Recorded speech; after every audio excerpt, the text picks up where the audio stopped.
Welcome back. We'll be seeing Keith Abraham again. He'll be doing the reverse interview spot with us. We're joined now by Shane Keary from Keary Financial Management. Shane, thank you for joining us. Thank you for having me. You're going to help us with goals, Shane. I am. I'm going to try. What I want to do is I want to talk a little bit about how you help clients develop goals, because often people, when they're trying to work out what their financial future is, don't understand where they are, don't understand where they can go. Can you give us a story to illustrate that and how somebody might overcome the difficulties maybe? Well, the thrust of what we do is, well, initially we assume that the people that contact us in the first place are here for financial advice, so we've got a starting point. When we get into the discussion, the first thing I like to do is just explore their story, what it is they're wanting to talk about. It doesn't take long for the core issues to start coming out. At that point, I'll start documenting them and direct the story, if you like, or direct a discussion. Okay, so somebody who's come in to see you would have your assistance in that. I guess the premise of the program is that the viewers would be trying to do it themselves. So how would they go through that by themselves, do you think? What keys or pointers could you give them? You need to be objective in what you're doing. So stand back and look at what it is that you're trying to achieve. So if you're writing those goals out, which really is the first thing you have to do, assess them as to whether they are your real goals and what's behind them, what's driving them, and what ones of those goals that you're willing to commit to. Okay. So if it's a husband and wife, for example, should they tell each other what they want? Would that sort of help them get things out in the open a little? Well, we had a situation where clients had actually come to me as a referral from their accountants. They were in their mid-50s, their two children were moving on, and they suddenly had this discussion between themselves about what was important now. That they were moving into a new phase of their life, and they wanted to really, they started talking about their retirement issues and where they were heading.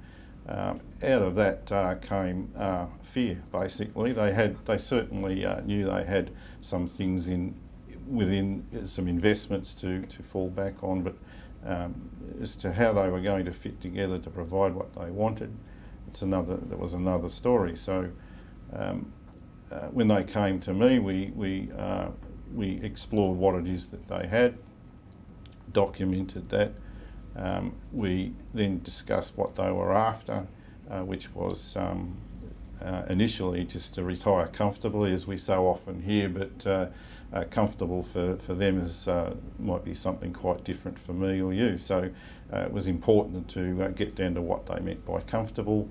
On that basis, we could identify their income that they required, when in fact they wanted to retire, what they were going to do, and got them involved in it. And that's something I would expect a couple to do by themselves if they were having that discussion. Where we went from there, we got all that nailed. We were able to then look at what sort of assets they had to contribute to their retirement. When we actually looked at it, they were well off in a sense, but everything was all over the place, and that's why they were in fear. They couldn't really get a picture of what they had and what that would do for them.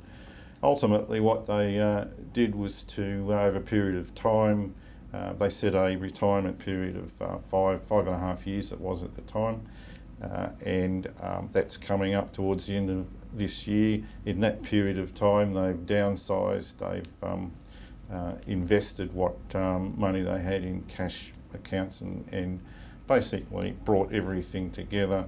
The thing that I really remember about this was that it wasn't long after that we got this down on paper, and I could start to see a picture here of what they actually had. Was they actually got excited about the prospect of where they were going, and they started having conversations among themselves about what they could do while I was still in the room, so to speak. So the issue here is, and it's so important, they owned their problem, and they could see the solution. It got them excited, and here we are. We're a few months away from the outcome of that plan we put in place 5 years ago. And are they going to bring you a bottle of champagne, do you think? That would be nice. I'm not sure I can do that sort of thing anymore, but yeah. Okay. Look, thank you very much, Shane, for being with us. I think we're seeing you again a little bit later in the series. Mm-hmm. We'll look forward to that. Good. Look, Shane's highlighted some very important points. The first thing is get rid of the clutter. Everyone's life is a clutter, for Pete's sake. But if you want to see your way forward, you have to have a picture of the complete picture. You can't just sort of say, well, I understand this bit, not that. We've talked about clutter before in relation to both debt and cash flow, and how clearing that clutter can actually make your path clearer to where you want to go.